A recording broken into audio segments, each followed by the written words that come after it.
Hi and welcome to this live currency strength indicator table video with me, John, on this Tuesday the 1st of August. Here you can see I've got the live currency strength indicator tables in front of me. They're telling me at the moment that the US dollar versus the Australian dollar is something that we should take a look at, which we will in this video at some point. You can see pound Oz remains on the tables as well. We were discussing pound Oz in yesterday's video, so if you did take a look at pound Oz, you'd probably be extremely happy where that price has gone to.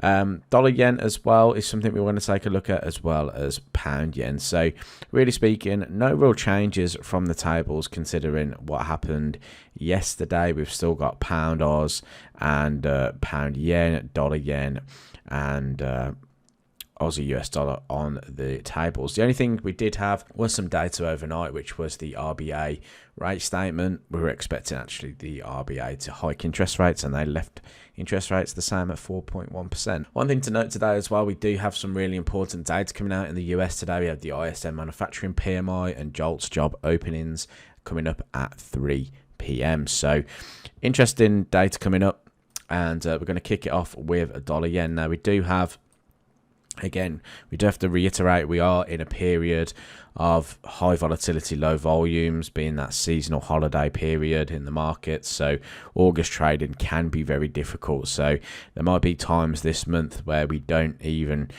put a trade open interest out there, as it could be, a very volatile situation in the markets. And we've noticed that from the past couple of weeks of trading already. The way the tables have shifted shows us that underlying low volumes in the market. So moving on to dollar yen, anyway, we can see that price has started to trade back to the upside. Now, we did get a bounce from that 137 spot 75 we spoke about yesterday. Price has traded for the 142 handle. Momentum now just lacking to the upside. We can see that we are starting to, we've opened overnight. The Asia session has pushed prices higher, but if we go to the 4-hour time frame, that higher high is not something I'm really convinced by. Although we are stalling, I would really like to be a buyer of dollar yen, probably a lot lower, and that's going to depend on, again, how the market reacts to this data, I think, coming out this afternoon. Now, I have put a fib from the swing high to swing low to the swing high. You can see that the 38 spot 2 is now coming up towards that 141. So yesterday we actually placed the fib in at the previous high, which was here, and I actually discussed I wouldn't mind seeing the 38.2 move higher into that kind of level of support, which was that 141. So that's happened now, and that's where I'm going to be looking at possible opportunities in the market. So what I'm going to do is I'm going to set an alert at the 38.2 or just above the 141 area, around about 141.50 to 141.20. If price comes into that area there, then we could see potentially a continuation to the upside if the right conditions remain the same. If I go to the hourly chart, the 141.50 is an interesting area. You can see, looking left, we've got these kind of prior highs. We've also got that kind of recent spike low in there, and we also have the 50 moving average. So the 141 sort of 50 area would be a nice area to look at, maybe even 141.60. So set some alerts around about there. If that data then drives prices into this area, we can watch to see if we get a turn in the market, or if price just follows through, then we're not going to be in that position. We're going to be waiting to see how price reacts instead. Now, moving on to Aussie US dollar then. So this one plays out pretty nicely considering the fact that we had some key levels of interest. You can see we had on this 4-hour time frame, you've got the 200 moving average. We've got price making that lower low pattern.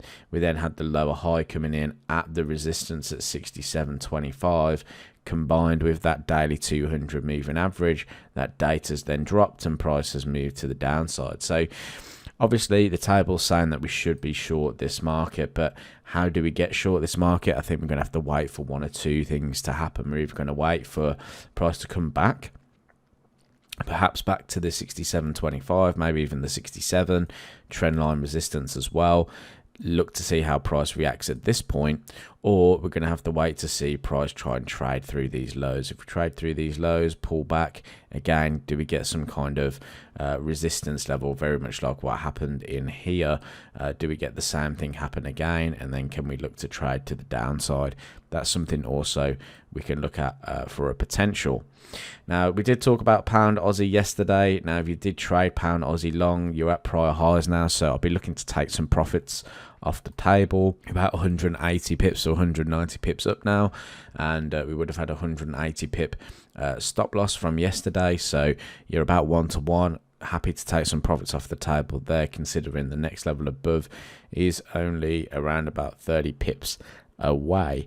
Now, we were looking at this market on the 4 hour. If I take that fib off, you can see that price came into that trend line support, as well as the kind of the support from the previous demand zone in here. We were looking at longs at 190, 150. So if you manage to catch anything there, you, like I said, you're around about 180 pips to the good at the moment. Now, I do still expect pound Aussie to continue higher. That weekly chart, nice bullish weekly close. 197 is the sort of area I'm really interested in to see targets, because it's that long-term trend line resistance. So anything in there looks good. Again, if you haven't got into this market, I think we're going to have to wait to see how price develops here, including the breakout of this one. It's about 93.75. If we do achieve that, then maybe there's an opportunity on a pullback to get involved again. Or if price, like very similar to Aussie US dollar, comes back, find some support around the trend line, that could be an option. Now, pound yen is featured once again, and pound yen we looked at yesterday, just a little bit choppy for me. Although we have broken through trend line resistance, what my concern was this recent consolidation where we've traded through, back through the other side, and you can see there's not a lot of momentum being built here at the moment. Weekly chart looks very good. It looks good for a move back into the 183.75. Looks good for a move up to the 188 handle. Just not fully convinced here at the moment, so I'm going to actually stay away from this market for a little bit, see if we can actually get some more trend development here, and then maybe I'm going to look for an opportunity in this market. But we did talk about pound Aussie yesterday, so if you did take that move, that was a good move to have. No real trade calls today. I think we've got some big data coming out at 3 p.m. No real area of interest for any of the markets at the moment. The only one, like I said, was dollar yen, but way back down into this 141 level. So thanks for watching this video update, and I'll catch you in the next one.